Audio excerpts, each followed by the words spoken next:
अल्हम्दुलिल्लाहि रब्बिल आलमीन वस्सलातु वस्सलामु अला सय्यिदिल मुरसलीन नबीना मुहम्मद व अला आलिहि व सहबिहि अजमईन अम्मा बाद। महाशयुलारा,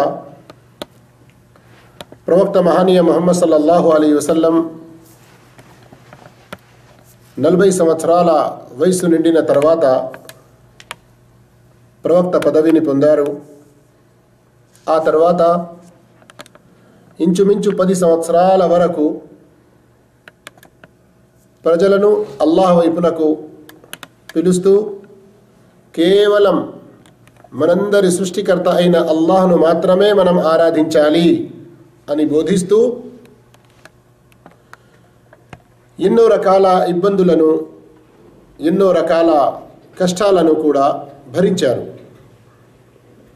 ప్రవక్త మహనీయ ముహమ్మద్ సల్లల్లాహు అలైహి వసల్లం వారిపై మనం ఊహించలేని,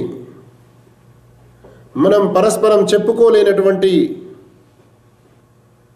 శారీరక, మానసిక, ఆర్థిక, సామాజిక అన్ని రకాల కష్టాలు వచ్చాయి. కానీ అల్లాహ్ కొరకు ఎంతో సహనం వహించారు. చివరికి ఒకసారి, చివరి అంటే కడపటి యుద్ధం చివరి కాదు, 10 సంవత్సరాలు గడిచిన తర్వాత మక్కా నగరం, దాని చుట్టుపక్కల ఉన్న ప్రాంతాల వారు చాలా తక్కువ మంది ఇస్లాం స్వీకరించారు. అయితే మక్కా నగరానికి ఇంచుమించు ఒక 80-90 కిలోమీటర్ల దూరంలో తాయిఫ్ ఒక పెద్ద నగరము. అక్కడ నివసించే వారికి ఇస్లాం బోధన చేద్దామని వెళ్ళారు.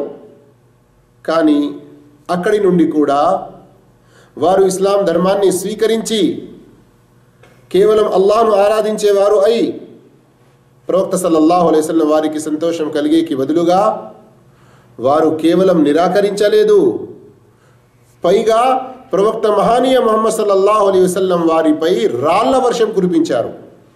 ఎంతగా అంటే ప్రవక్త సల్లల్లాహు అలైహి వసల్లం వారి శరీరం నుండి రక్తం వెళ్ళి పాదాల్లో, ఏ బూట్లైతే వేసుకున్నారో, చెప్పులైతే వేసుకున్నారో అందులో రక్తం ఆగిపోయింది. ప్రవక్త సల్లల్లాహు అలైహి వసల్లం వారు సొమ్మసిల్లిపోయారు, స్పృహ తప్పిపోయారు. మక్కా నగరం తిరిగి వచ్చిన తర్వాత కొద్ది రోజులకు 25 సంవత్సరాల వరకు అన్ని రకాలుగా సహాయం చేస్తూ, అన్ని రకాలుగా తోడ్పాటు అందిస్తూ ఆమెకు ఒక ఉత్తమమైన భార్యగా నిలిచిన వారు హజరత్ ఖదీజా రదియల్లాహు తఆలా కూడా చనిపోయారు. గమనించండి, కేవలం సామాన్య మనలాంటి మనుషులకే మన భార్య చనిపోయింది అంటే మనకు ఏడుపు వస్తుంది. కానీ ఖదీజా రదియల్లాహు తఆలా ఒక సామాన్య భార్య కాదు, ఒక సామాన్య స్త్రీ కాదు. ఆ చరిత్రలోకి వెళ్తే చాలా సమయం మనకు ఇదైపోతుంది. హజరత్ ఖదీజా రదియల్లాహు తఆలా వారు చనిపోయాక కొద్ది రోజులకు వెన్నెముక లాంటి సహాయం అందించిన పినతండ్రి హజరత్ అబూ తాలిబ్ కూడా చనిపోతారు. ఆయన కేవలం చనిపోవడమే కాదు, ఇస్లాం ధర్మం స్వీకరించకుండా తాత ముత్తాతల ఆచారం మీద నేను చనిపోతున్నాను అని అనడం ప్రవక్త గారికి చెప్పలేనంత బాధ కలిగింది. ఇన్ని బాధలను, ఇన్ని కష్టాలను, ఎన్నో రకాల ఇబ్బందులను ఎదుర్కొంటున్న సమయంలో ఒక శుభ గడియ వచ్చింది ప్రవక్త సల్లల్లాహు అలైహి వసల్లం వారికి. అదేమిటి? రాత్రిలోని కొన్ని క్షణాల్లోనే ప్రవక్త సల్లల్లాహు అలైహి వసల్లం వారి వద్దకు హజరత్ జిబ్రీల్ అలైహిస్సలాం వచ్చారు. బురాక్ అన్న ఒక జంతువు తీసుకొచ్చారు. ఆ జంతువు గురించి సహీ హదీస్లో వచ్చిన ప్రస్తావన ఏమిటి? అది హైట్లో గాడిద కంటే చిన్నగా, గుర్రం కంటే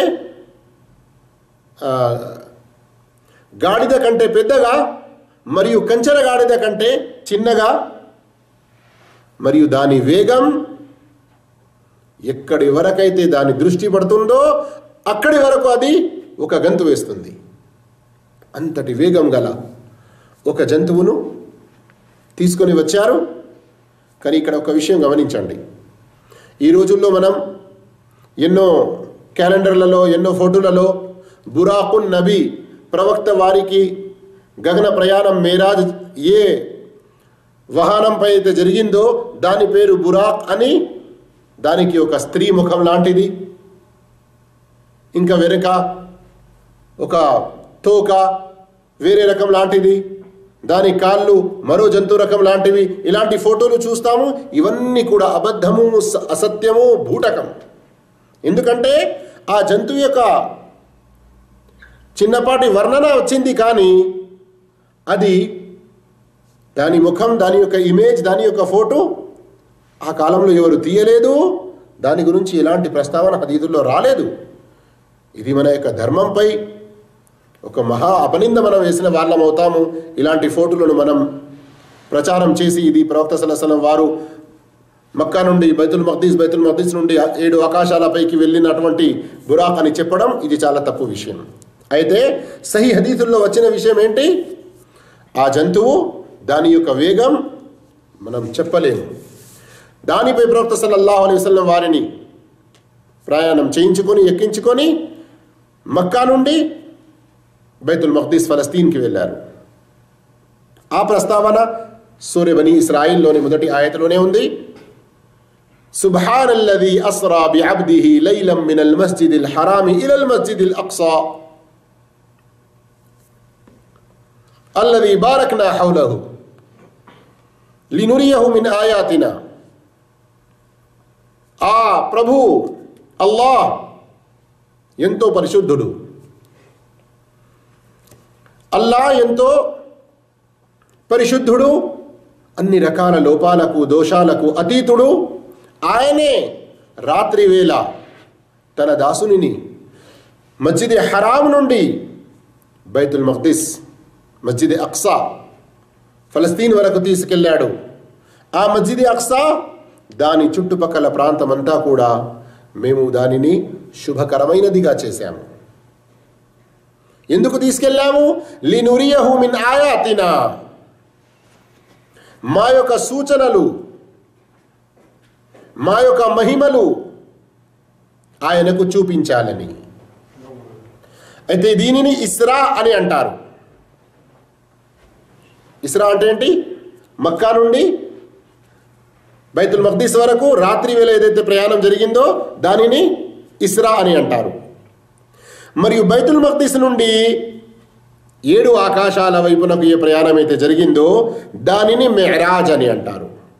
దానిని మెహరాజ్ అని అంటారు. దాని ప్రస్తావన ఖురాన్లో సూరా నజ్మ్లో వచ్చి ఉంది.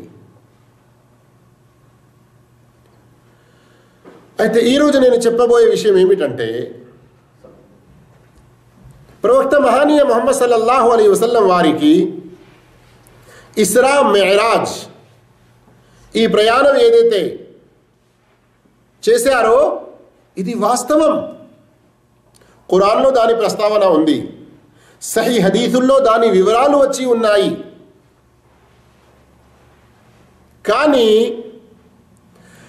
ఆ ప్రయాణంలో ప్రవక్త సల్లల్లాహు అలైహి వసల్లం వారికి ఏమేమి జరిగినది, ప్రవక్త మహానీయ ముహమ్మద్ సల్లల్లాహు అలైహి వసల్లం ఎక్కడెక్కడ ఏమేమి దర్శించారు, ఏ ఏ అద్భుత విషయాలు మనకు తెలియజేశారు, మన విశ్వాసానికి, ఆచరణకు సంబంధించిన బోధనలు అందులో ఏమున్నాయి, అవి మనం తెలుసుకోవాలి. ఖురాన్ మరియు సహీ హదీసుల ద్వారా, మరియు వాటి ప్రకారంగా మనం ఆచరించాలి. వాటి ప్రకారంగా మన విశ్వాసం సరిచేసుకోవాలి. అలా కాకుండా ఈ రోజుల్లో ఏం జరుగుతుంది? జషన్, షబే మేరాజ్, మేరాజున్ నబీ యొక్క ఉత్సవాలు అని జరుపుకుంటున్నారు. ఒక వ్యక్తి వాట్సాప్లో ఒక సందర్భంలో ఏం రాశాడు? చేసుకునే వాళ్ళు చేసుకుంటారయ్యా, మీకేం వస్తుంది, మీకేం బాధ కలుగుతుంది అని బూతులు కూడా వదిలేరు కొందరు. కానీ ఇక్కడ వారి మదిలో వారి ఆలోచనలో ఏముందంటే, మేము ఏం చేసినా కానీ ప్రవక్త ప్రేమలో చేస్తున్నాము కదా, ఏం చేసినా కానీ ప్రవక్త పేరు మీద చేస్తున్నాము కదా, మేము ఏం చేసినా కానీ ప్రవక్త సల్లల్లాహు అలైహి వసల్లం వారికి ఏ గగన ప్రయాణం మేరాజ్ అయితే ఒక గొప్ప బహుమానంగా ఇవ్వబడినదో దానిని గుర్తు చేసుకుంటున్నాము కదా, ఇందులో తప్పేమిటి? ఇలాంటి కొన్ని మంచి ఆలోచనలు వారి ఉంటాయి కావచ్చు, కానీ ఇక్కడ గమనించాలి. ఏంటి గమనించాలి? ఒకవేళ ఇలా చేయడం ధర్మమైతే ఈ ధర్మాన్ని అల్లా మనకు నేర్పలేదు, ప్రవక్త సల్లల్లాహు అలైహి వసల్లం తెలుపలేదు, ప్రవక్త సల్లల్లాహు అలైహి వసల్లం వారి యొక్క సహాబాలు చేయలేదు, ఇమాములు చేయలేదు. అలాంటి కార్యం మనం చేస్తున్నాము అంటే మన ఆలోచన, మన ఉద్దేశం ఎంత ఉత్తమంగా మంచిగా ఉన్నప్పటికీ అందులో మనకు పుణ్యం లభించదు. దానివల్ల మనం బిదాతులో పడిపోతాము. అది మహాఘోరమైన పాపం అయిపోతుంది. అందుగురించి మహాశివులారా, అలాంటి బిదాతులకు, దురాచారాలకు మనం గురి కాకుండా ఈరోజు మీరు కొన్ని విషయాలు వింటారు ఇన్షా అల్లాహ్. ఏమిటి ఆ విషయాలు? ఈ గగన ప్రయాణంలో ప్రవక్త సల్లల్లాహు అలైహి వసల్లం వారికి ఏ ఏ బహుమానాలు బహుకరించబడ్డాయి, ప్రవక్త సల్లల్లాహు అలైహి వసల్లం ఏ దృశ్యాలను చూశారు, ప్రవక్త సల్లల్లాహు అలైహి వసల్లం వారి ఈ ప్రయాణం ఎలా జరిగింది, దానికి సంబంధించిన వివరాలు ఏమిటి? అయితే పూర్తి వివరంగా చెప్పుకుంటూ పోతే గంటల తరబడి ప్రసంగం జరుగుతుంది. కానీ అలా కాకుండా టు ద పాయింట్ హదీసుల ఆధారంగా నేను కొన్ని విషయాలు మీ ముందు ఉంచే ప్రయత్నం చేస్తాను. దానిని మీరు శ్రద్ధగా ఆలకిస్తారు అని ఆశిస్తున్నాను. మొదటి విషయం, ఇక్కడ ప్రవక్త సల్లల్లాహు అలైహి వసల్లం వారి పట్ల జరిగినటువంటి గొప్ప మహిమ, ఒక అద్భుతం ఏమిటంటే, ఈ ప్రయాణానికి బయలుదేరే ముందు ప్రవక్త సల్లల్లాహు అలైహి వసల్లం వారి యొక్క చెస్ట్ ఆపరేషన్ అని అనండి, మీరు హార్ట్ ఆపరేషన్ అని అనండి, ఓపెన్ హార్ట్ సర్జరీ అని మీరు చెప్పుకోవచ్చు. అది జరిగింది, వాస్తవం. హజరత్ అనస్ రదియల్లాహు అన్హు చెప్తున్నారు, నేను స్వయంగా చూశాను ఆ కుట్లను. ప్రవక్త సల్లల్లాహు అలైహి వసల్లం వారి యొక్క ఛాతీ చీల్చబడి అందులో నుండి గుండెను బయటికి తీసి జంజం నీళ్లతో దానిని కడిగి అందులో ఈమాన్, విశ్వాసం, హిక్మత్, వివేకాలతో నింపబడినది. సహీహ్ బుఖారీ హదీస్ నంబర్ 3887లో దీని ప్రస్తావన ఉంది. ఇక ఏ వాహనం పైన అయితే ప్రవక్త సల్లల్లాహు అలైహి వసల్లం ప్రయాణం చేశారో, నేను ఇంతకుముందు తెలిపినట్లు గాడిద కంటే పెద్దది మరియు కంచెర గాడిద కంటే చిన్నది, దాని పేరేమిటి? బురాక్. దీని ప్రస్తావన సహీహ్ బుఖారీలోని ఈ హదీస్లోనే వచ్చి ఉంది. ఇంతకుముందు నేను చెప్పిన నంబర్ 3887. మరియు ఈ ప్రయాణం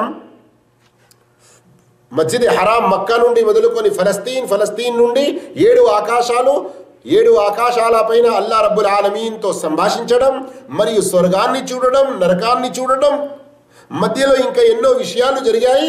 ఇవన్నీ కూడా ఎన్నో రోజులు, ఎన్నో గంటలు పట్టలేదు. లైలన్, రాత్రిలోని కొంత భాగం మాత్రమే.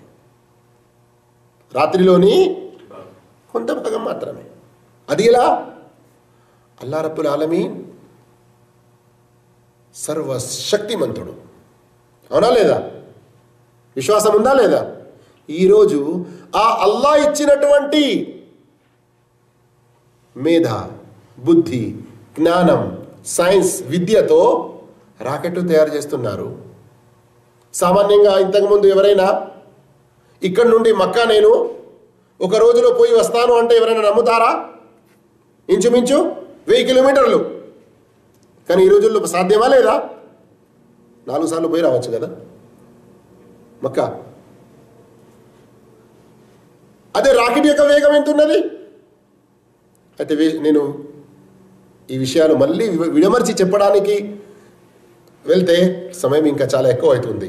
మన విశ్వాసులం ఖురాన్లో వచ్చిన విషయం, సహీ హదీసులో వచ్చిన విషయాన్ని మనం తూచా తప్పకుండా నమ్మాలి. ఎలాంటి అనుమానాలకు, సందేహాలకు గురి కాకూడదు. అయితే మస్జిద్ అక్సాలో చేరిన తర్వాత అక్కడ అల్లాహ్ రబ్బుల్ ఆలమీన్ ఆదం అలైహిస్సలాం నుండి మొదలుకొని చిట్ట చివరి ప్రవక్త ముహమ్మద్ సల్లల్లాహు అలైహి వసల్లం వరకు ఎంతమంది ప్రవక్తలు వచ్చారో వారందరినీ జమ చేశాడు. ప్రవక్త మహనీయ ముహమ్మద్ సల్లల్లాహు అలైహి వసల్లం వారందరికీ 2 రకాతుల నమాజ్ చేయించారు.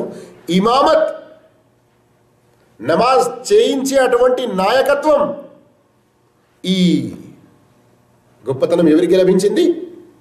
ఎవరికి? ప్రవక్త ముహమ్మద్ సల్లల్లాహు అలైహి వసల్లం వారికి. అంటే ఇమాముల్ అంబియా అని అంటాము కదా మనం సామాన్యంగా ఉర్దూలో. ఇది వాస్తవ రూపంలో అక్కడ జరిగింది. ఇంకా ప్రవక్త మహనీయ ముహమ్మద్ సల్లల్లాహు అలైహి వసల్లం ఈ ప్రయాణంలో మొదటి ఆకాశం, రెండవ ఆకాశం, మూడో ఆకాశం, 7 ఆకాశాలలో పైకి వెళ్ళారైతే మొదటి ఆకాశంలో హజరత్ ఆదం అలైహిస్సలాంతో కలిశారు. రెండవ ఆకాశంలో ఈసా మరియు యహ్యా అలైహిస్సలాంతో కలిశారు. మూడో ఆకాశంలో యూసుఫ్ అలైహిస్సలాంతో కలిశారు. 4వ ఆకాశంలో హజరత్ ఇద్రీస్ అలైహిస్సలాంతో కలిశారు. 5వ ఆకాశంలో హారూన్ అలైహిస్సలాంతో కలిశారు. మరియు 6వ ఆకాశంలో హజరత్ మూసా అలైహిస్సలాంతో కలిశారు. 7వ ఆకాశంలో హజరత్ ఇబ్రాహీం అలైహిస్సలాంతో కలిశారు. ఈ విధంగా 7 ఆకాశాలకు పైన ఒక రేగు చెట్టు ఉంది. దానిని సిద్రతుల్ ముంతహా అని అంటారు. ఆ చెట్టు రేగు పండు, ఒక్కొక్క పండు పెద్ద పెద్ద కడువలు చూసి ఉంటారు. పల్లెటూర్లలో పాతకాలంలో గోధుమలు లేదా వడ్లు వేయడానికి పెద్ద పెద్ద గుమ్మీలు వాడేవారు. ఒక్కొక్క దాంట్లో 300 కిలో 500 కిలోలు కూడా అంత స్థలం ఉంటుంది. ఆ విధంగా పెద్ద పెద్ద ఒక్కొక్క పండు అంత పెద్దగా ఉంటుంది. మరియు దాని యొక్క ఆకులు చెవుల ఏనుగుల చెవుల మాదిరిగా అంత పెద్దగా ఉంటాయి. అయితే ఇక్కడ ఒక విషయం గమనించండి. హదీస్లో వచ్చిన విషయం ఏంటంటే, హిజ్ర్ అని ఒక ప్రాంతం ఉంది.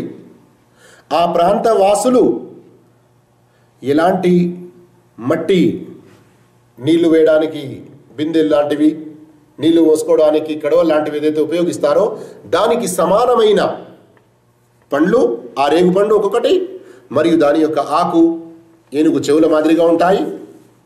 ఇంకా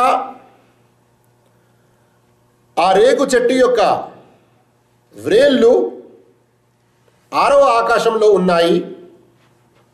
మరి దాని యొక్క కొమ్మలు 7 ఆకాశాలకు పైగా ఉన్నాయి. అక్కడ ప్రవక్త సల్లల్లాహు అలైహి వసల్లం వారికి ఎన్నో విషయాలు చూపించడం జరిగింది.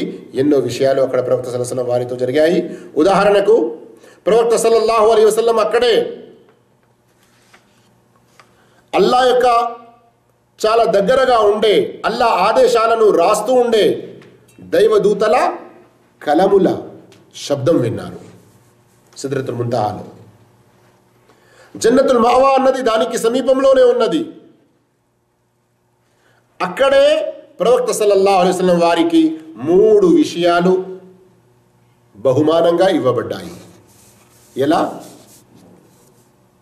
మీకు ఏదైనా బహుమానం దొరికింది, ఏదైనా పెద్ద గిఫ్ట్ దొరికింది, ఒక షీల్డ్, క్రికెట్లో మీరు కప్ గెలిచారు, దానిని తీసుకొచ్చి పారేస్తారా? ఏం చేస్తారు? కాపాడుతారు. గమనించండి, ప్రవక్త సల్లల్లాహు అలైహి వసల్లం వారికి అక్కడ లభించిన విషయాలు ఏమిటి? 5 పూటల నమాజులు. ఇక దాని వివరణలో వెళ్తలేను, ముందు 50 ఉండి ఆ తర్వాత ఇలా తగ్గిందనేది. రెండో బహుమానం సూరే బకరాలోని చివరి 2 ఆయతులు, ఆమన రసూలు బిమా ఉంజిలా, అక్కడి నుండి మొదలుకొని. మరియు 3వ బహుమానం ఏమిటి? ప్రవక్త సల్లల్లాహు అలైహి వసల్లం వారి సమాజంలో వారిని అనుసరించే వారిలో ఎవరైతే షిర్క్ నుండి దూరం ఉంటారో అల్లాహు తాలా వారి యొక్క ఘోరమైన పాపాలను కూడా మన్నిస్తాడు. అల్లాహు అక్బర్. ఈ 3 పెద్ద బహుమానాలు సహీ ముస్లిం షరీఫ్ హదీస్ నంబర్ 173లో వీటి ప్రస్తావన వచ్చి ఉంది. సిద్రతుల్ ముంతహా మరియు అక్కడ ఆ తర్వాత నుండి ఏదైతే విషయాలు చెప్పానో వాటి ప్రస్తావన ఇక్కడ గమనించండి. ప్రవక్త సల్లల్లాహు అలైహి వసల్లం వారి మేరాజ్ ప్రయాణంలో ప్రవక్తకు లభించినటువంటి గొప్ప బహుమానం ఏమిటి? చెప్పండి. 5 పూటల నమాజు, ఇంకా సూరే బకరాలోని చివరి 2 ఆయతులు, మరియు 3వ విషయం షిర్క్ చేయని వారి యొక్క ఘోర పాపాలను కూడా అల్లాహు తాలా క్షమిస్తాడు అని శుభవార్త. ఈ రోజుల్లో మేరాజున్ నబీ అన్నటువంటి బిదాత్ చేసి, ఇంకా అందులో ఎన్నో రకాల షిర్క్ పనులు చేసి, రజబ్ మాసంలో రజబ్ కే కూండే అన్న పేరు మీద ఎన్నో షిర్క్ పనులు చేసుకుంటూ మనం ప్రవక్త విధానానికి ఎంత వ్యతిరేకం చేస్తున్నాము. ఎంతో మంది ఎవరైతే జశ్నే మేరాజున్ నబీ అని ఈ మేరాజున్ నబీ పేరు మీద రాత్రి జాగారం చేస్తారో సంవత్సరంలో ఎన్ని నమాజులు వారు చేస్తున్నారు. ఆ రోజు వచ్చి ఎన్నో నఫిల్లు చేస్తారు కావచ్చు. కానీ మహాశివులారా గమనించండి, మన ప్రవక్త సల్లల్లాహు అలైహి వసల్లం గొప్ప బహుమానంగా ఏ విషయాలైతే ఈ ప్రయాణంలో పొందారో వాటిని మనం గౌరవించాలి, వాటిని మనం పాటించాలి, వాటిని ఎప్పుడూ కూడా తూచా తప్పకుండా అందులో ఎలాంటి అశ్రద్ధ చేయకుండా వాటిని మనం పాటించాలి. ఇంకా మహాశివులారా, ప్రవక్త మహానీయ ముహమ్మద్ సల్లల్లాహు అలైహి వసల్లం వారిని ప్రవక్త సల్లల్లాహు అలైహి వసల్లం అక్కడ హజరత్ జిబ్రీల్ అలైహిస్సలాం వారిని రెండోసారిగా అతని యొక్క అసలైన రూపంలో చూశారు. అల్లాహు అక్బర్. అక్కడే ప్రవక్త సల్లల్లాహు అలైహి వసల్లం వారికి మత్తు పానీయం మరియు పాలు మరియు తేనె 3 విషయాలు ఇవ్వబడ్డాయి. ప్రవక్త ఇదిగో తీసుకోండి, మీరు సేవించండి అన్నట్లుగా ఏ విషయాలు ఇవ్వబడ్డాయి? అల్లాహు అక్బర్. మత్తు పానీయం మరియు పాలు మరియు తేనె. ప్రవక్త మహానీయ ముహమ్మద్ సల్లల్లాహు అలైహి వసల్లం ఏం తీసుకున్నారు? పాలు తీసుకున్నారు. సహీ బుఖారీ హదీస్ నంబర్ 3887లో ఈ ప్రస్తావన ఉంది. మరియు 7వ ఆకాశంలో ప్రవక్త సల్లల్లాహు అలైహి వసల్లం బైతుల్ మఅమూర్ అని చూశారు. బైతుల్ మఅమూర్ ఏంటి? ఇహలోకంలో మన కొరకు బైతుల్లా ఎలానైతే ఉందో కాబతుల్లా, అలాగే దానికి స్ట్రేట్గా 7 ఆకాశాల పైన బైతుల్ మఅమూర్ ఉంది. దైవదూతలు అక్కడ నమాజ్ చేస్తారు, దాని యొక్క తవాఫ్ చేస్తారు. ఒక్కసారి 70,000 మంది దైవదూతలు అక్కడ తవాఫ్ చేస్తారు, నమాజ్ చేస్తారు. మరి ఒక్కసారి ఎవరికైతే ఈ అవకాశం దొరికిందో ప్రళయం వరకు మళ్ళీ వారికి ఈ అవకాశం దొరకదు.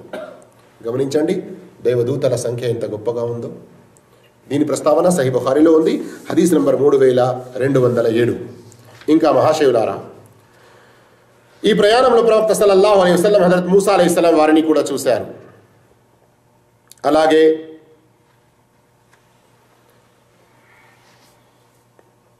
నరకం యొక్క కాపరి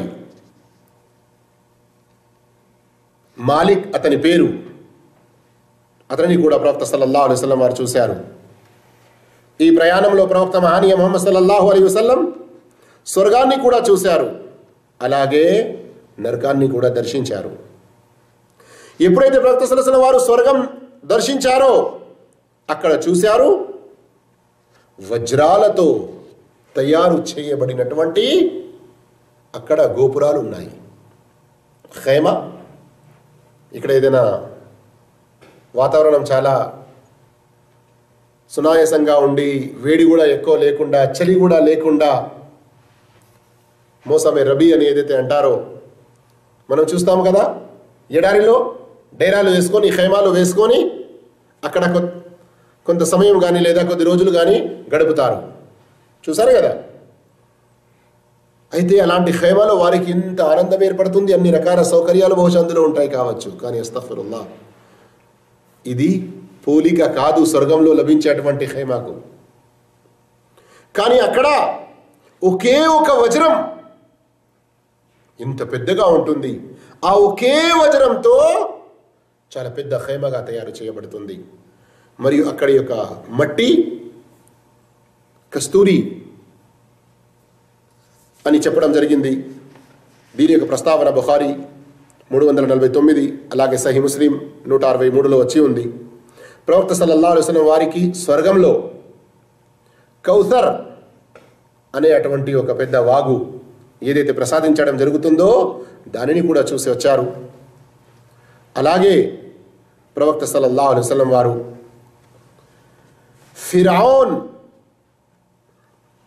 ఫిరౌన్ కూతురికి జడలు వేసే అటువంటి ఒక సేవకురాలు, ఆమె ఇస్లాం స్వీకరించింది, మూసా అలైహిస్సలాంను విశ్వసించింది. దానికి బదులుగా ఫిరౌన్ ఆ దౌర్జన్య పరుడు దుర్మార్గుడు ఏం చేశాడు? ఆమె యొక్క నలుగురి సంతానాన్ని భగభగ సలసల మసులుతున్న వేడి నూనెలో వేసేశాడు. అయితే ఆమెకు స్వర్గంలో ఏ గొప్ప అక్కడ గృహమైతే ప్రసాదించబడిందో దానిని అక్కడి నుండి వస్తున్నటువంటి సువాసనను కూడా ప్రవక్త సల్లల్లాహు అలైహి వసల్లం వారు, ఈ విషయం సహీ ముస్నద్ అహ్మద్లో వచ్చి ఉంది, జిల్ద్ 5 పేజ్ 30. అలాగే ప్రవక్త సల్లల్లాహు అలైహి వసల్లం హజరత్ జిబ్రీల్ అలైహిస్సలాం వారిని మరొక రూపంలో చూశారు. అల్లాహ్తో భయపడుతూ ఎంత కంపించిపోయారంటే అతని యొక్క పరిస్థితి ఒక చాలా మాసిపోయిన లేదా పాడైపోయిన తట్టు గుంత ఎలా ఉంటుందో అతన్ని చూస్తే అలా ఏర్పడింది అని ప్రవక్త సల్లల్లాహు అలైహి వసల్లం వారు తెలిపారు. షేఖ్ అల్బానీ రహిమహుల్లా ఈ హదీస్ను సహీహాను ప్రస్తావించారు 2289. ఇంకా మహాశివులారా, హజరత్ ఇబ్రాహీం అలైహిస్సలాం వారిని కూడా ఈ ప్రయాణంలో ప్రవక్త సల్లల్లాహు అలైహి వసల్లం కలిశారు. ఇబ్రాహీం అలైహిస్సలాం ప్రవక్తతో కలిసి ఏం చెప్పారు? ఓ ముహమ్మద్ సల్లల్లాహు అలైహి వసల్లం, నీవు నా వైపు నుండి నీ అనుచర సంఘానికి సలాం తెలుపు. అల్లాహు అక్బర్. సల్లల్లాహు అలైహి వఆలిహి వసల్లం. అల్లాహ్ తఆలా ఇబ్రాహీం అలైహిస్సలాం పై కూడా తన కరుణ శాంతులు కురియజేయుగాక. గమనించండి, ఒకవేళ నేను మీరు మనందరము ముస్లింలం అని అనుకునే వాళ్ళము మేరాజు నబీ లాంటి బిదత్ పనులు, జశ్న మేరాజ్ అని బిదత్ పనులు చేయకుండా నిజమైన ధర్మంపై ప్రవక్త సల్లల్లాహు అలైహి వసల్లం తీసుకొచ్చిన ధర్మంపై ఉంటే ఇబ్రాహీం అలైహిస్సలాం వారి యొక్క సలాం కూడా మనకు కలుగుతుంది. ఆయన ప్రత్యేకంగా సలాం పంపారు. ఇంకా ఏం చెప్పారు? ఓ ముహమ్మద్, నీ అనుచరణ సంఘానికి తెలుపు, ఈ స్వర్గం దీని యొక్క మట్టి ఇది చాలా మంచిది. ఇక్కడ విత్తనం వేసిన వెంటనే మంచి చెట్లు మరియు దానికి ఫలాలు వెంటనే అవుతూ ఉంటాయి. అట్లాంటి మట్టి ఇది. మరియు ఇక్కడి యొక్క నీరు కూడా చాలా మంచి నీరు. కానీ ఇప్పటి వరకు అది ఎలాంటి చెట్టు లేకుండా ఉంది. అక్కడ చెట్టు మనకు కావాలంటే ఏం చేయాలి? నీ అనుచర సంఘానికి తెలుపు, సుబ్హానల్లాహ్, అల్హమ్దులిల్లాహ్, లా ఇలాహా ఇల్లల్లాహ్, అల్లాహు అక్బర్ అధికంగా చదువుతూ ఉంటే అల్లాహ్ వారి కొరకు స్వర్గంలో మంచి చెట్లు నాటుతాడు. పరలోకంలో స్వర్గంలో చేరిన తర్వాత వారికి ఆ చెట్లు ప్రసాదించబడతాయి. అల్లాహు అక్బర్. ఏమైనా కష్టమో ఆలోచించండి. సుబ్హానల్లాహ్, అల్హమ్దులిల్లాహ్, అల్లాహు అక్బర్, లా ఇలాహా ఇల్లల్లాహ్ చదవడం. అలాగే మహాశివులారా, మరొక హదీస్లో ఉంది, ప్రవక్త సల్లల్లాహు అలైహి వసల్లం వారికి ఇబ్రాహీం అలైహిస్సలాం చెప్పారు, లా హౌల వలా ఖువ్వత ఇల్లా బిల్లాహ్, అధికంగా చదువుతూ ఉండమని చెప్పండి. ఈ హదీసులు తిర్మిజీ మరియు ముస్నద్ అహ్మద్లో వచ్చి ఉన్నాయి. షేఖ్ అల్బానీ రహిమహుల్లా సహీ అని చెప్పారు. అలాగే నరకంని కూడా ప్రవక్త సల్లల్లాహు అలైహి వసల్లం వారు దర్శించారు. నరకంలో ఏం చూశారు? నరకంలో ఒక చాలా భయంకరమైన దృశ్యం చూశారు. కొందరి యొక్క గోర్లు వారి యొక్క ఆ గోళ్ళు ఎలాంటివి? ఇత్తడివి, చాలా పొడుగ్గా ఉన్నాయి. వాటితో వారు తమ ముఖాలను, తమ శరీరాన్ని గీకుతున్నారు. తోలు బయటికి వచ్చేస్తుంది. వారి గురించి జిబ్రీల్ను అడిగారు, ఈ పరిస్థితి వీరికి ఎందుకు జరుగుతుంది? అప్పుడు జిబ్రీల్ వీరికి తెలిపారు, వీరు ఎవరు తెలుసా? ప్రజల మానంలో, వారి యొక్క పరువులో చేసుకొని వారిని అవమానపరిచేవారు. అంటే పరోక్ష నిందలు, చాడీలు, గీబత్, చుగ్లీ, ఇంకా వాడు అలాంటి వాడు, ఇలాంటి వాడు అని వారిని నిందించడం, వారి యొక్క మానం పరువులో జోక్యం చేసుకోవడం, ఇలా చేసుకునే వారికి శిక్ష జరుగుతుంది అని చెప్పడం జరిగింది. సునన్ అబీ దావూదులో హదీస్ వచ్చే ఉంది, 4878 హదీస్ నంబర్. ఇంకా ప్రవక్త సల్లల్లాహు అలైహి వసల్లం వారు ఈ ప్రయాణంలో ఇంకా ఎన్నో రకాల దృశ్యాలు చూశారు. కానీ మనకు సమయం అనేది సరిపోదు గనక ఒక ముఖ్యమైన విషయం ఇక్కడ మీకు తెలియజేస్తున్నాను. అదేమిటి? షేఖ్ అల్బానీ రహిమహుల్లా సహీహాలో ప్రస్తావించారు. హదీస్ నంబర్ 306. ప్రవక్త సల్లల్లాహు అలైహి వసల్లం గగన ప్రయాణం, ఈ మేరాజ్ ప్రయాణం నుండి తిరిగి వచ్చిన తర్వాత అక్కడి విషయాలు ప్రజలకు తెలుపుతున్నారు. ఎవరైతే సత్య విశ్వాసులో వారు తూచా తప్పకుండా నమ్మారు. కానీ అవిశ్వాసులు ప్రవక్త సల్లల్లాహు అలైహి వసల్లం వారిని హేళన చేశారు. ఏమని? మేము మక్కా నుండి ఫలస్తీన్కు ఒక నెల రోజులు పడుతుంది మాకు పోవాలంటే, నీవు కేవలం ఫలస్తీన్ వరకే కాదు 7 ఆకాశాలపైకి రాత్రిలోని కొన్ని క్షణాల్లో, కొంత సమయంలోనే వెళ్ళి వచ్చావు అంటున్నావు అని హేళన చేశారు.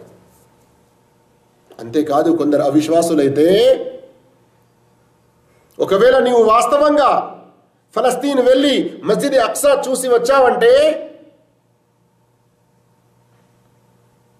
దాని యొక్క వివరణ మాకు తెలుపు అని ఎన్నో ప్రశ్నలు అడిగారు. ప్రవక్త సల్లల్లాహు అలైహి వసల్లం తెలిపారు, ఆ సందర్భంలో ఎప్పుడైతే వారు అడిగారో నాకు దాని వివరణ ఏమీ తెలియదు.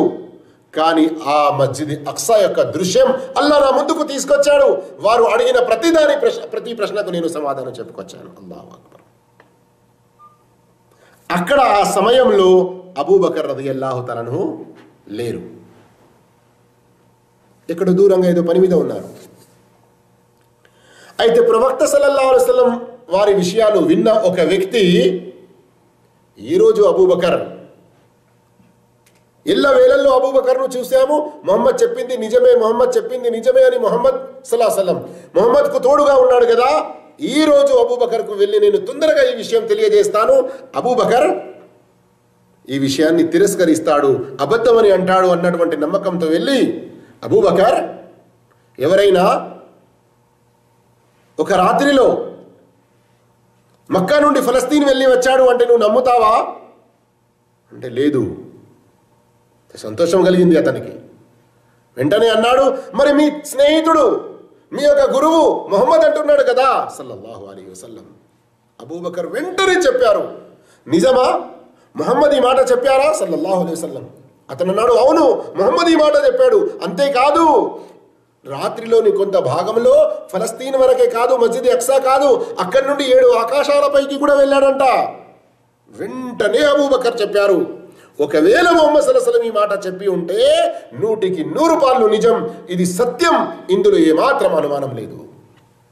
అతడే ప్రశ్న అడిగినవాడు, అబూబకర్ గురించి ఏదో తప్పుగా ఆలోచించి వచ్చినవాడు చాలా ఆశ్చర్యపోతాడు. ఎలా నీవు ఇది నిజం నమ్ముతున్నావు అనంటే, నీకు ఇందులో ఏమనుమానం? ప్రవక్త చెప్తారు, నాకు పొద్దున వహీ వస్తుంది, సాయంకాలం వహీ వస్తుంది, అల్లా నుండి దైవదూత వస్తున్నాడు, నాకు ఈ సందేశం ఇచ్చారు, మేము అన్ని విషయాలను నమ్ముతున్నాము. ఒకవేళ అల్లాహ్ తాలా తలుచుకొని ప్రవక్తని ఎక్కడి వరకు తీసుకెళ్లాడంటే ఇందులో మాకు నమ్మని విషయం ఏమిటి? అప్పుడే ప్రవక్త సల్లల్లాహు అలైహి వసల్లం వారికి సిద్దీక్, సత్యవంతుడు అన్నటువంటి బిరుదు లభించినది. సత్యవంతుడు అని బిరుదు లభించినది. అందుకు మహాశివులారా గమనించండి, సిద్దీక్ అన్నటువంటి బిరుదు హజరత్ అబూబకర్కు ప్రవక్తను అనుసరిస్తే లభించిందా, ప్రవక్తను నమ్మితే లభించిందా, లేదా అనుసరణ ఆచరణ అన్నిటినీ వదులుకొని కేవలం ప్రేమ ప్రేమ ప్రేమ అని కేవలం నోటికి చెప్పుకుంటే లభించిందా? ప్రవక్త సల్లల్లాహు అలైహి వసల్లం వారి పట్ల అబూబకర్కు ఉన్నంత ప్రేమ ఇంకా ఎవరికి లేకుండే. కానీ ఆయన అంతే అనుసరించేవారు, ప్రవక్త మాటను ఆచరించేవారు. ఈ గుణపాఠం మనం కూడా నేర్చుకోవాలి. ఆచరణ అనేది ఉండాలి ప్రవక్త సున్నత్ ప్రకారంగా. దురాచారాన్ని వదులుకోవాలి, బిదతులను వదులుకోవాలి, షిర్క్లను వదులుకోవాలి. మరి ఏదైతే నమాజులను వదులుతున్నామో అది వదలకూడదు. ఎందుకు? ఇది సామాన్య విషయమే. నమాజ్ ఎక్కడ దొరికింది? నమాజ్ ప్రవక్తకు ఆకాశాల పైకి పిలువబడి ఇవ్వబడినది. ఇంతటి గౌరవమైన విషయాన్ని మనం ఎంత సునాయాసంగా ఎంత ఈజీగా వదులుతున్నాము. అల్లాహ్ తఆలా మనందరికీ మేరాజ్ ప్రయాణంలో ప్రవక్త గారు ఏ ఏ విషయాలు చూశారు, ఏ బహుమానాలు పొందారు, దాని గురించి కొన్ని విషయాలు ఏదైతే విన్నామో వాటిని అర్థం చేసుకొని వాటిని పాటించే భాగ్యం ప్రసాదించుగాక. స్వర్గంలో తీసుకెళ్లేటువంటి సత్కార్యాలు చేసే భాగ్యం ప్రసాదించుగాక. మరియు నరకంలో తీసుకెళ్లే విషయాల నుండి దూరం ఉండే అల్లాహ్ తఆలా భాగ్యం కూడా మనకు ప్రసాదించుగాక. జజాకుముల్లాహు ఖైర్. అస్సలాము అలైకుం వరహ్మతుల్లాహి వబరకాతుహు.